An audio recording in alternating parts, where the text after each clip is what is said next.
Alright guys, what's up? It's Luke, and today go ahead and show you my big cat paylake rig here. I get your main line, 30-pound test is what I use. Sometimes 30-40 pound, depending on what rod I'm using. I mean, this is my new rod, my Cat Max rod, and it is 30-pound test. So this is another thing you have to make sure. See, I messed up here. What I did was you got to make sure your line does not twist around your pole, because you will be screwed if it does. So I'm going to feed this to the eyes again.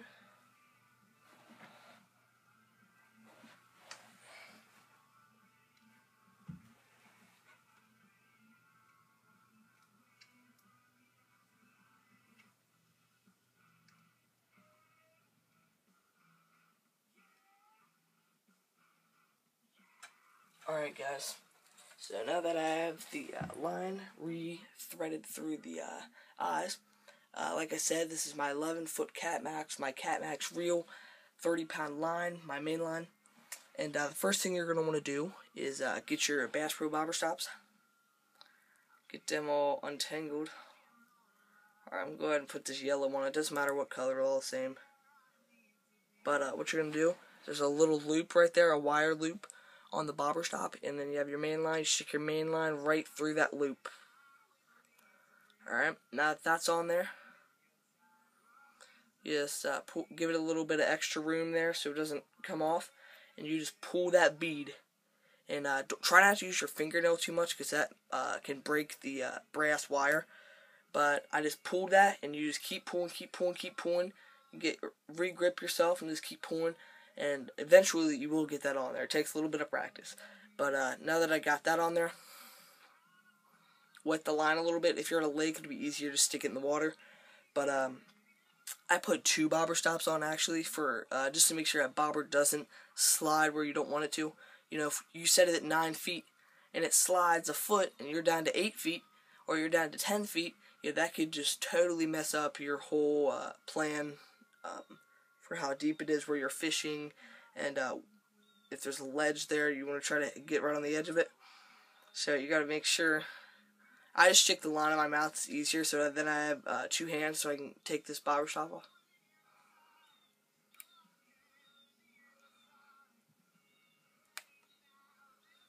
See, it does take practice. I have been doing this for a couple years, and it's still sort of hard for me to do. Alright, so now I've got my red bobber stop on. With that line, bring it right down, and you don't want them touching. You don't want them touching like so. Let me get some extra line. You do not want them touching. Alright, you can, but if they are touching, then that red bobber stop is going to go up the yellow one's butt, and they are going to get squished together, and eventually they will crack off, and that's not what you want. So you want to have a little bit of space in between them. If you want to fish 9 feet, then have your red bobber stop, your first bobber stop, at 9 feet, and your second one about an inch behind it. So in case this red one does slide up, it'll get caught by that yellow one, and then it'll be a lot easier. So you won't have that chance of your bobber stop sliding up a foot and messing up your whole night of fishing. At least for that one rod. So let me cut this line where that fray was from putting on that. That's trash line. You don't want that on there. Make sure your line has no frays in it, so your line doesn't break when you do have a nice fish on. So the next thing you're going to do, I get Eagle Claw. You can buy these at Dick's, Bass Pro, wherever. Pretty much anywhere that has fishing stuff, you can buy these. Because they're not just used for this, they're used for a lot of other things too. But you have to make sure the hole in the bead is big enough to fit your line. So that's why I only use about 30-pound line, because you can fit more line on the reel, and that bead will slip right on there. It goes right down to that first bobber stop, and it stays there. And the reason you do that is because if the hole on the top of your bobber is big enough, that bobber stop will slide right through there, and there's like you don't even have one on. So you put that bead there and make sure that that stops. Alright, so of course now you put on your Little Joe bobber, 10-inch weighted at the bottom, and go ahead and slip him on here. You put it through the top, not the bottom, the top. So you put it through the top of that bobber. Alright, and if it's a new bobber, you shouldn't have any obstructions in the actual bobber itself, so that line should go right on through for you, like it did there. Came out the back. Go ahead and pull that up, and see how that bobber, it just stops right on that stop. So that's exactly what you want. Now, wet this line and bring the bobber stops up a few more inches, maybe a foot, just so I can have some working room. So, bring that yellow one up here. Bring that red one up. Alright, and that bead will follow. So now, we are back to where we started here. Make sure that bobber gets on there good. There we go. Alright, line came out the other side of the bobber. Nice. Forget about that stuff now. Now, the next thing you're going to do is put on another bead. So you're going to put on this another eagle claw bead. I like the red ones the most. You're probably going to need 2 or 3 for this rig. Pretty sure it's 3. So you put on, actually no, you're going to need 3. Yeah. So you put on this bead. Make sure it goes on the line. Come on now. Alright, so that bead goes on, and the reason we're putting this bead on is the bottom of your bobber is metal. Because of it being weighted, it's metal. So you put that bead on there to lessen the impact of that bobber hitting onto that egg weight. So let me put on this egg weight, and I'll explain all this in a second, why we have to put every single thing on. So next we're going to put on the egg weight, 1 ounce egg weight. It's a Bass Pro product. Again, to buy them at Bass Pro, buy them at Dick's, wherever you want to buy them. So and then you put on another bead after the egg weight. So I'll run through this all at the end here. Put on another bead. Alright, so let me explain what the point of these egg weights and these beads are. Get a little bit more slack line. Alright, so right here, that first bead right here, where my pinky is, that bead is actually lessening the impact of that egg weight slammed against your bobber. That could hurt the bottom of the bobber, make that hole that you put the line through, that could cram in. It'd be hard to get your line through. It actually does make a sound in the water when your bait fish swimming around and this is going back and forth. If they hear that metal hitting metal, it's going to make a huge noise underwater, and be a lot harder for you to hook a fish that way, or catch a fish anyways. You put, after the egg weight, you put on another bead, and the reason for that is the next thing we tie on is our swivel. And you don't want that egg weight slamming up against that swivel in that knot that you tie in your swivel.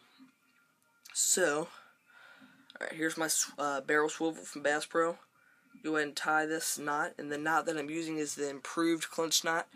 I might make a video of how to tie that, but really I'm just twisting it 4 times, sticking it through the bottom hole, and then bringing it back. And you can look this up on YouTube, the internet, whatever. Find this knot anywhere. It's actually the knot I use for all my fishing stuff: bass, bluegill, crappie, pretty much every single thing. But if you tie this knot right, it will not fail you, I promise. Now, if I had my clippers with me, I'd cut this off.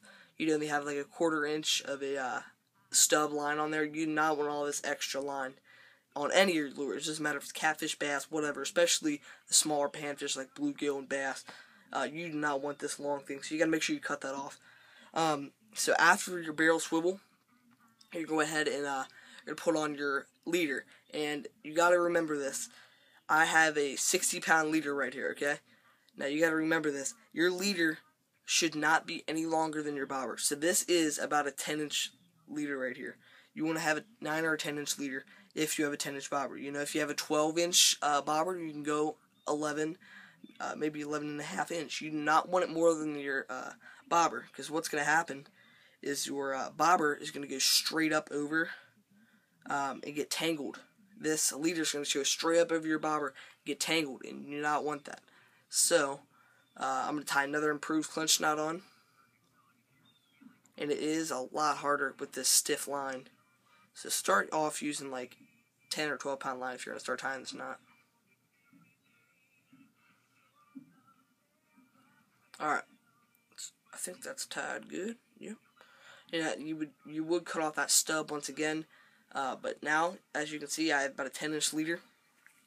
And of course, the final step to this rig is the hook. 7/0 bait holder circle hook. And we're just going to throw him on here. Try another improved clinch knot. And let me throw in this extra tip here. If you want to have a 10-inch leader, you probably want to have about a 12-inch leader to begin with, because you're going to tie 2 knots, and that's going to take up some of the space. So you want to sort of give yourself about an inch or 2 extra just for tying the knots.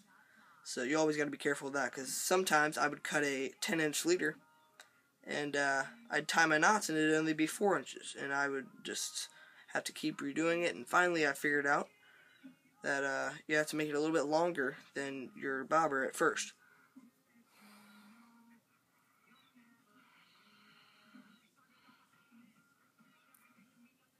Alright, so that right there, that rig, ladies and gentlemen, I'm going to run back over it, but this rig will catch you an insane amount of catfish. It really will. Now, there are some modifications you can make to this. Right here is a straw float. Right here. Now, if you want one of these, and I usually use them, but I didn't put it on this rig just because it'd be this rig, so it'd be a little bit less confusing. But this is what I usually use at paylakes, actually. You put the straw float on, and the purpose of the straw float is so your line won't get tangled over top of your bobber. And that's just another tip of having your smaller leader, so it won't get tangled like that. But this here bobber, it goes on before your main bobber. So this straw float, you don't want a long, because when you buy a straw float, the thing is like this long. You do not want it that long. You only want it about, I'd say, 10, 11, 12 inches. And then the bobber. So you stick it in through the top again, let it come down, and then you put on your bobber. So this would just be the step before your bobber, after your bobber stops. So that is actually another very good thing to have. But let me run through this one more time so nobody's confused. You start off and you put on your bobber stops. So here's your first bobber stop here. You're going to put on this first one here. You're going to give it about an inch, and then you put on your second one and put that at the depth you want to fish. Have about an inch just so you have that extra protection, like I said. After your bobber stops, you put on a bead. Throw him on there. After that, your bobber, 10-inch weighted bobber, or you could put on your straw float. Doesn't matter. If you want to fish without the straw float, you just do this. If you want to fish with the straw float, you'd put the straw float on now, then put on your bobber. Okay? After that is the where you have to tie all the knots and everything. So the next thing you'd have to do, oh gosh, you put on another bead. After you put on your bobber, put on a bead. After your bead, put on an egg weight. After your egg weight, you put on another bead. Then you tie your swivel. Make sure to cut those nubbings off, the extra little line where you tied your knot. And then, of course, your 60-pound leader and your 7/0 circle hook bait holder from Cat Max at Bass Pro. Make sure to cut off your nubbing again, and that's pretty much what you need. And I usually use live bait, because I usually go for big flatheads at the paylakes and fish for some blues too. But you really, if you're looking to catch some big flatheads, you want to use live bait, because they react better to those. You want to use live bluegill, live creek chub, goldfish. Really, that's like lower on my list than anything else. But you can use goldfish. Israeli carp are way up there. Creek chub, like I said, those are really good actually. I love using creek chub. But and what I do is once they die, once they're done, they swim around for an hour, 30 minutes. Once they die, I just cut off their tail and make some little slits in them in the middle. And then you got your head and your body on there, and it's nice and bloody, and those big blues and even some flatheads will come up and hit those. But that's really what you want right there, guys. This rig right here will catch you an insane amount of fish. Just make sure to use that rig if you want. If you want to leave any comments, you have any questions, ideas for me, hit me up in a personal message, or you can leave them in the comments. But no matter what, guys, keep on fishing. Have a good day.